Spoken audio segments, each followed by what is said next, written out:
এইটা আমার বন্ধুরা ইলেকট্রিক স্কুটির চাবি কিছুদিন আগেই কিনেছি। তারপরে পরেই ইরান ইসরায়েল আমেরিকার যুদ্ধ লেগে গেল। এখন তো হরমুজ প্রণালী বন্ধ। গ্যাস মানে তোমার রান্নার গ্যাস থেকে শুরু করে পেট্রোল ডিজেল এগুলোর জন্য মানুষের হাহাকার পড়ে গেছে। একটা সিলিন্ডারের জন্য মানুষ পাগল হয়ে যাচ্ছে। চতুর্দিকে একটা যুদ্ধ পরিস্থিতি, তার মধ্যে কিন্তু আমাদের ভারসাম্য রাখতে হবে।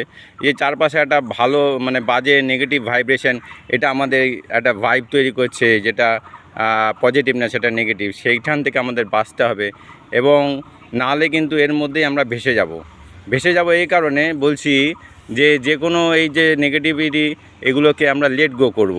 কারোর সাথে কিছু ঝগড়াঝাটি হলো, কোনো রকম কথা কাটাকাটি হলো, তর্ক বিতর্ক, কোনো খারাপ পরিস্থিতির সম্মুখীনে পড়তে হলো, হ্যাঁ, সেগুলো আমাদের লেট গো করতে হবে। আমরা কিভাবে লেট গো করব না, লেটস এনার্জি ফ্লো, যেই এনার্জি আসুক, ভালো এনার্জি আসলে সেটা আমরা অ্যাবজর্ব করব। কিভাবে করব আমরা পরে বলছি। আর বাজে এনার্জি যখন তুমি ফিল করছো, কোথাও ঝগড়া হচ্ছে, মারপিট হচ্ছে, বা কোনো রকম স্বার্থগন্ধি কোনো আলোচনা হচ্ছে, হ্যাঁ, কোনো ফয়দা ধান্দার বা কথা চলছে, হ্যাঁ, তো কোনো অসৎ উদ্দেশ্যে কেউ করছে, তাই না? ঠিক আছে, এই ধরনের ব্যাপারগুলো কি করব আমরা সবসময় অ্যাভয়েড করব। কিভাবে?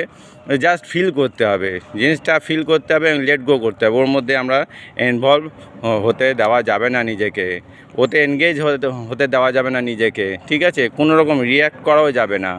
আর কি, ওতে কোনো অ্যাটাচমেন্ট, ঠিক আছে, দূরের অ্যাটাচমেন্টও রাখা চলবে না, ঠিক আছে? এর এগেনস্টে দরকার হলে কাজ করতে হবে। আর এ ব্যাপারে কোনো চিন্তা ভাবনা, কেন এটা করলাম না, তাহলে তো আমার লাখ টাকা কোটি টাকা লাভ হতো, কেন নীতি নৈতিকতা মরাল ভ্যালু সেগুলো কী হবে, এই ধরনের চিন্তা ভাবনাগুলো দ্বন্দ্বের মধ্যে ব্রেনকে রাখা চলবে না। আর কোনো রেসপন্স করা যাবে না যখন এই ধরনের বন্ধুবান্ধব আত্মীয়স্বজনরা এই ধরনের প্রপোজ করবে যে এটা করো, হ্যাঁ, এটা করলে তোমারই হবে। যখন তুমি বুঝবে যে ওর মধ্যে কোনো নেগেটিভিটি আছে, সেটাতে কোনো রেসপন্সও করবে না, রিয়াক্টও করবে না, আর ইন্টারাক্টও করবে না। আবার ডোন্ট রান, মানে তুমি ওটা থেকে পালিয়েও যাবে না, ফেস করবে বললি, এবং পরিষ্কারভাবে বলে দেবে যে আই এম নট ইন্টারেস্টেড। এই নো বলাটা কিন্তু শিখতে হবে, জানতে হবে।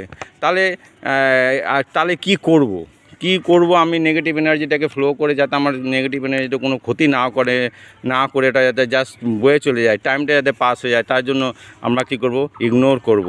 আর সেই লোকগুলোকে যারা দুষ্কর্মে যুক্ত, তাদেরকে নেগলেক্ট করব। সে পলিটিক্যাল লোক হোক, বিজনেসম্যান হোক, যেই হোক, আত্মীয় স্বজন হোক, ওদের থেকে দূরে রাখতে হবে, কিপ অ্যাওয়ে দেম, ঠিক আছে? আর দূর থেকে যারা দুষ্কৃতী, ক্ষমতাশালী হয় সাধারণত, হ্যাঁ, তাদেরকে দূর থেকে নমস্কার দিতে হবে, নমস্কার দিয়ে ডিস্ট্যান্স থেকে সরে যেতে হবে।